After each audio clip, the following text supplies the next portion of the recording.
Why do businesses fail? There's only one reason. Only one reason why your business will fail. But let me tell you what the reasons aren't. It's not your business partner, it's not your product or your service, it's not your staff, it's not your spouse, it's not your competition or your price point. It's not even the government or the interest rates. In fact, we'll probably hear moving forward from here, oh, it's Brexit, it's Donald Trump, in other words, it's always something outside of you can't control. But let's look at different examples of companies that have grown through adversity. Big companies like Google that started just after the dot-com crash, or Facebook that grew through the global recession. No, the only reason businesses will fail is because of you, the business owner. My name's Peter Sage, and I've spent the last 3 decades nearly as a very active entrepreneur with many global success stories and many global failures. And I've come to terms with being able to own all of that.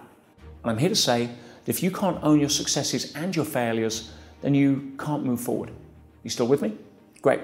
Because in this video, what I really want to do is offer you some advice on how to select the best business coaching for yourself. What do you want to look for in the minefield of business coaches? Let's get some real value here.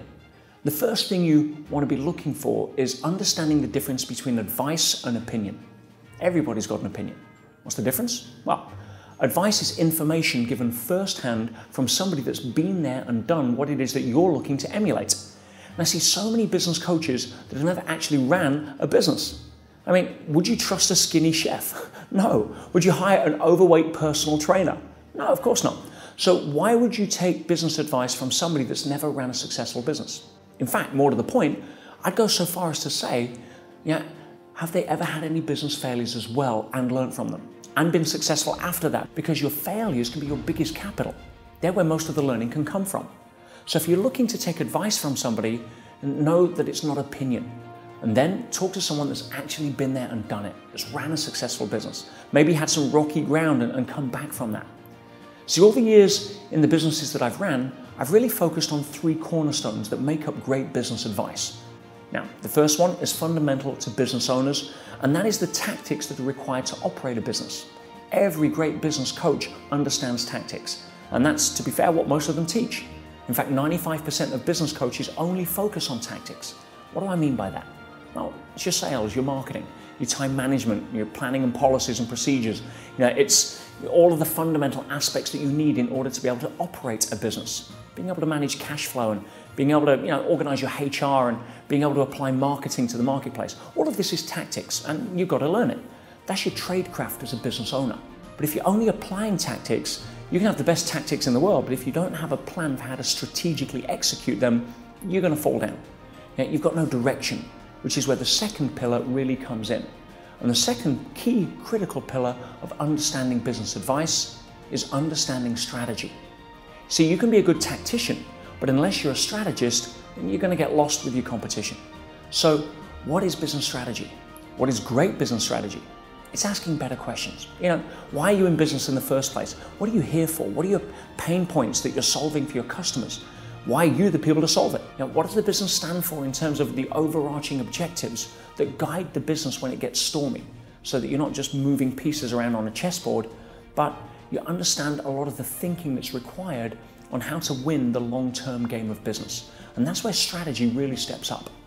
Now, with strategy, there's a challenge. It takes a deeper level of thinking. And most business owners are too reactive to the marketplace. They're too busy being busy to really focus on strategy, which is why they struggle so much. And there's also very few business coaches that really understand it at a deep level. I've been very fortunate enough to work with some of the greatest business coaches in the world.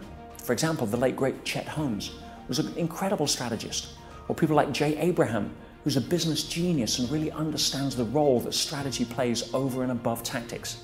Now, I've been a business partner with Jay, and understanding that as a business owner, if your strategy doesn't lead your tactics, you're going to get left behind.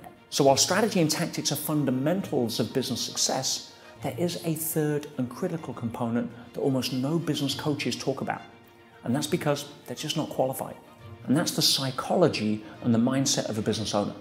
And very few psychologists are good business coaches, and very few coaches and business coaches are psychologists. But if we go back to sports, what you'll find is that all great sporting coaches understand that physical components are just the price of admission. When it comes to game day, 80% is mindset. And have a think. You know, you've got Lionel Messi, one of the greatest footballers in the world. The difference between Lionel Messi on a great day, where he can't put a foot wrong and he's scoring goals and his feet are just like poetry, versus a day where he's just not up to speed. It's got nothing to do with how many new skills he learned that week. No, it's whether or not he's on game, whether his mindset is there or not. Now, as a business owner, you can learn all the strategy and tactics in the world, but it's who's applying the strategy and tactics that is the most important part, and that's you. So unless you understand how to manage you on the inside, it doesn't really matter what's going on the outside. After all, outer world follows inner world, not the other way around. So how do you really address mindset? Well, there's so many different layers we can go into here that many people just aren't aware of. Most of the behaviors of business owners are unconscious. So how can you possibly understand what they are unless you have somebody to be able to point out your blind spots?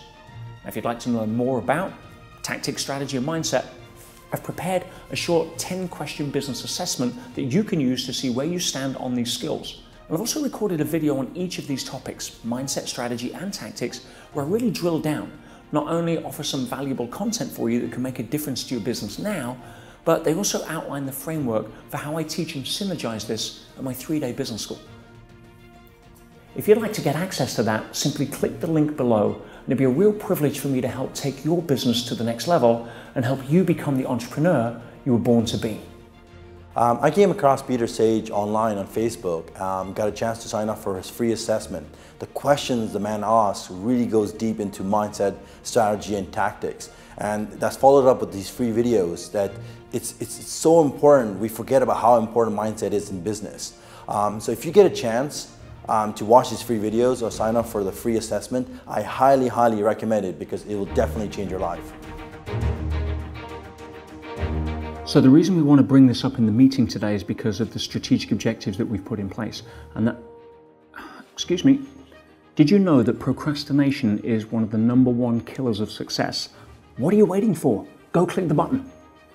So if we can schedule about 30 minutes for that, you're still here. You waiting for me? Oh, you're waiting. They're waiting. Go and click the button. There we go. All right, so back to the reel.